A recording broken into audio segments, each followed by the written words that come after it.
become a member of Congress. So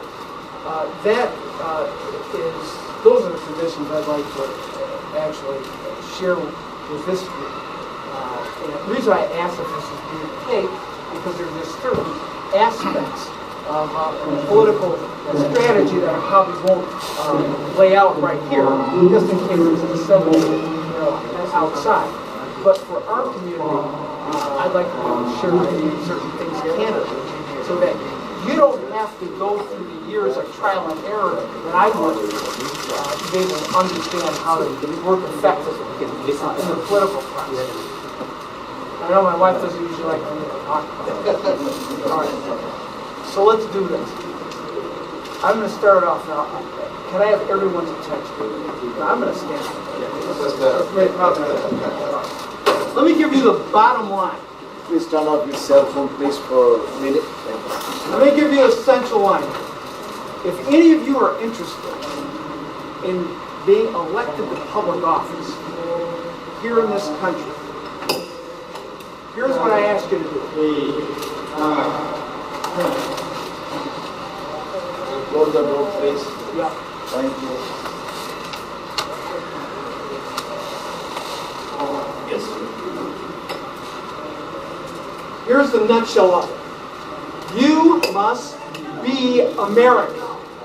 Be American. Could someone shut the door, please? Either in or out.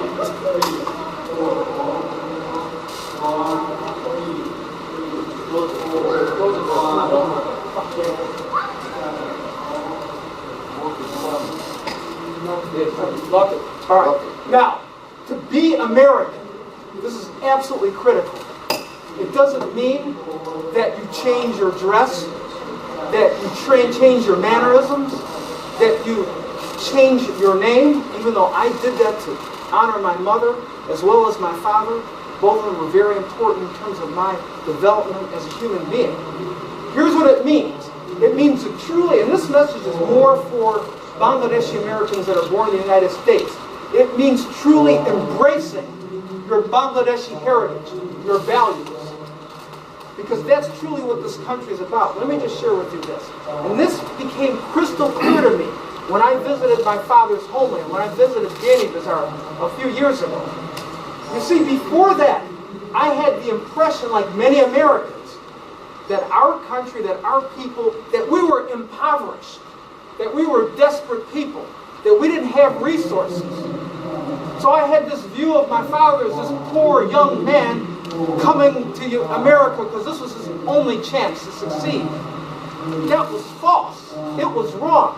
As soon as I got to the village, I saw a prosperous family, a large house, an excellent school that was still standing, that educated my father 90 years ago. And then I visited a business, the business that he had, that he ran, that he gave up to come to this country. That's what I understood, that my father made the supreme sacrifice.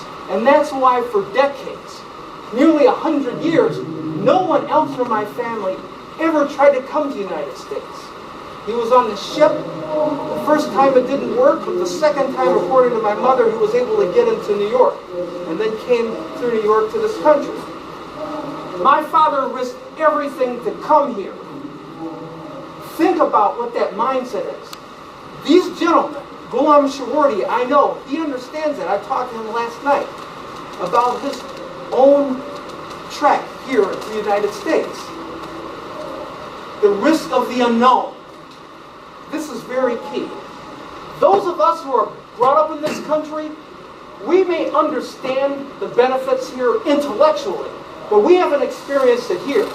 We have a tendency to take all of this for granted. And here's the problem. Some of us who were born in Bangladesh adopt that same attitude that some Native Americans have about this country, not really seizing on all the benefits and opportunities you have here available to you.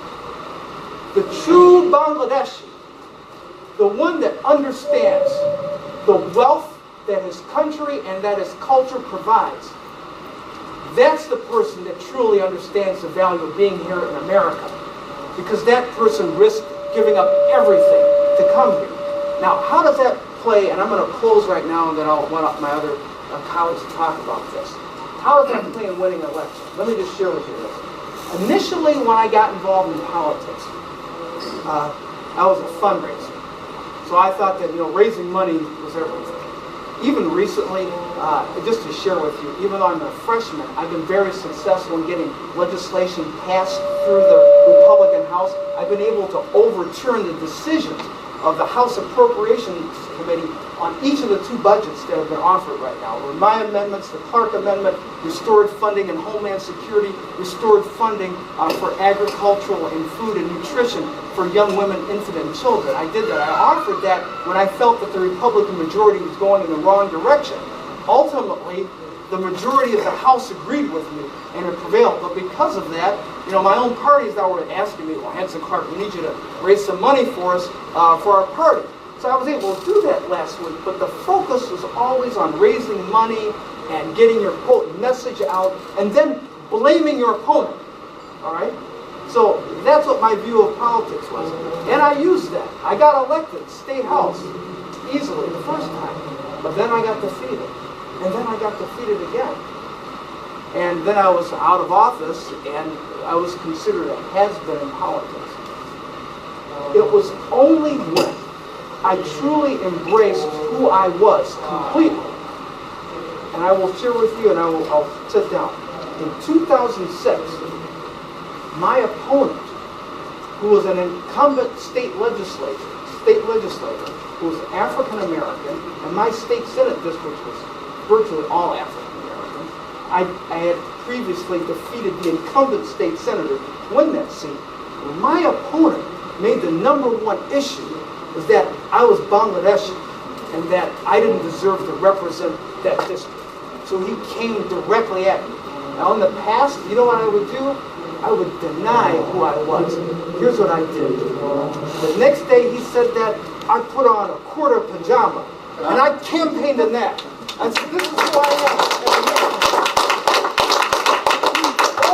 Overwhelmingly defeated this man. His own people chose a guy who says that he's proud to be of Bangladeshi origin. Here's essentially it. Here's why. The values that we have as Bangladeshi Americans. It's the merging of our intellect, and it's also part of our heart. It's the issues that are raised here in this publication, which is really extraordinary, and probably at another time I'll be able to go into this. Once I was able to fully embrace my father's culture and what it meant to me and his values and how it shaped me.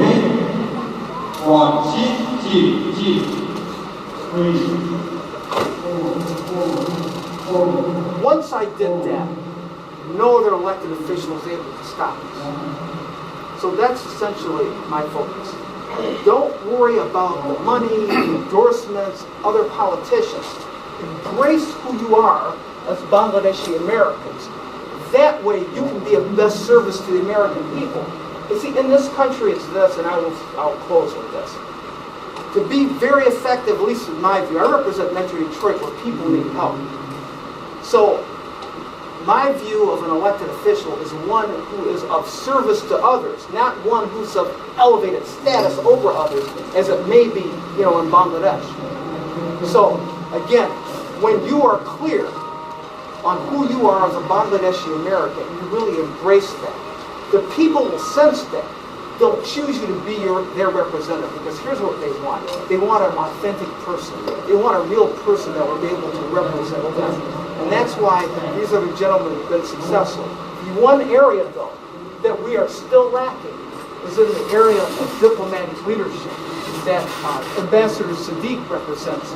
So far, he is the only one of us that's ever held that high diplomatic post of being a full ambassador. That's where we need the leadership. So again, the opportunity is here for us. All I'm saying is this: embrace who you already are. That's what Americans need. Thank you.